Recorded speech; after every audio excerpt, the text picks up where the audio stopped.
Bonjour, je continue donc sur les Yoga Sutras avec, ça doit être le quatrième niyama, qui est Svadhyaya. Svadhyaya, c'est la connaissance de soi. Donc vaste programme. Oui, la connaissance de soi, pourquoi c'est important? Parce qu'en fait, s'il y a bien un être humain à connaître sur Terre, eh bien, c'est d'abord soi-même. Comprendre nos réactions, nos mal-être. Qu'est-ce qui fait que je me sens mal dans une situation donnée?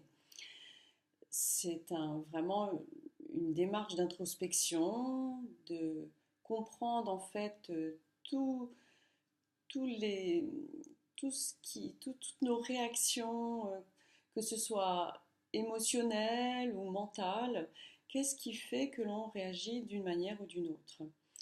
Et cette compréhension elle va se faire vraiment au quotidien, au fur et à mesure.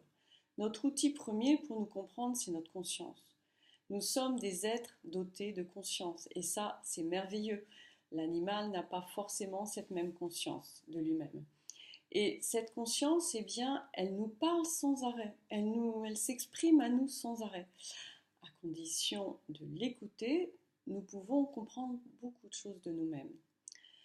Si, par exemple, nous avons peur de certaines situations, nous allons donc préférer rester chez nous, refuser certaines promotions, évolutions, etc.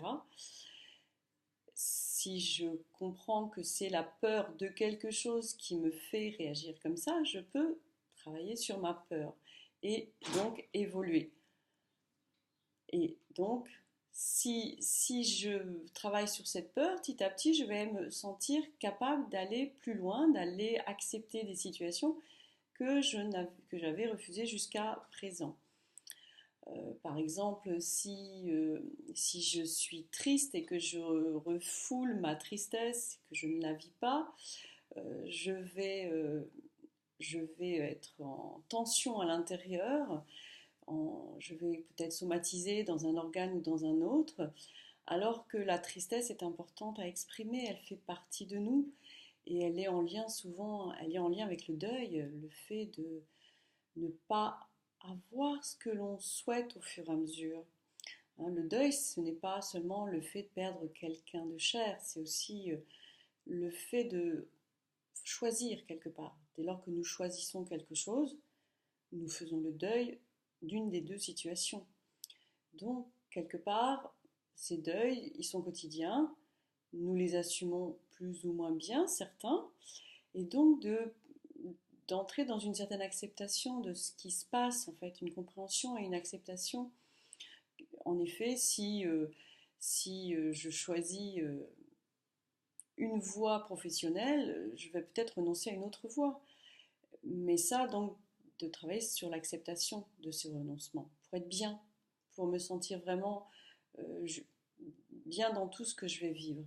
Et ce qui est compliqué, en fait, c'est Spinoza, je crois, qui parlait de la liberté, comme quoi nous n'étions pas libres. Euh, En effet, nous ne sommes pas tout à fait libres tant que nous n'avons pas nettoyé tout cet inconscient, tout ce que nous avons foulé, tous les mal vécus, tout ce qui est de l'ordre de l'éducation, parce qu'en fait, ça revient tout le temps. Quelque part, je vous ai déjà dit, nous fonctionnons par automatisme, donc tant que nous n'avons pas compris ce qui fait, par exemple, que je me mets en colère dans une situation donnée, si je ne vais pas rechercher ce qui fait que je me mets en colère de manière exagérée ou agressive dans une situation, eh bien je vais recommencer sans arrêt ce processus, jusqu'à la mort éventuellement, tant que je ne fais pas de recherche et de prise de conscience de ce qui se passe. Donc c'est important voilà, de travailler, de relier. Et aujourd'hui, nous avons en plus des outils qui nous permettent vraiment de nettoyer les anciennes mémoires. Hein, moi, je suis sophrologue, donc hein, je travaille avec cet outil qui est merveilleux. L'EFT est aussi un outil qui fonctionne très très bien pour nettoyer les anciennes mémoires. Et il y a plein d'autres aussi techniques maintenant. Et c'est vraiment la façon de se libérer. Parce qu'en fait, mentalement, nous prenons conscience, et ça c'est extra et c'est indispensable, mais les mémoires, elles sont cellulaires, elles sont vraiment intégrées à l'intérieur de nous. Nous savons maintenant avec les neurosciences hein, qu'il y a vraiment des connexions neuronales qui sont en lien avec nos comportements.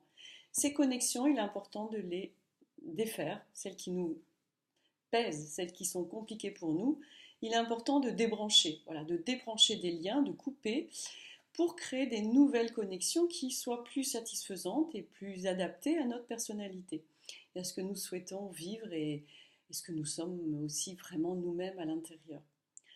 Donc voilà pour Svadhyaya, en fait, cette connaissance de soi, long chemin, mais apporte tant de satisfaction. Je vous y encourage vivement. Voilà, au revoir.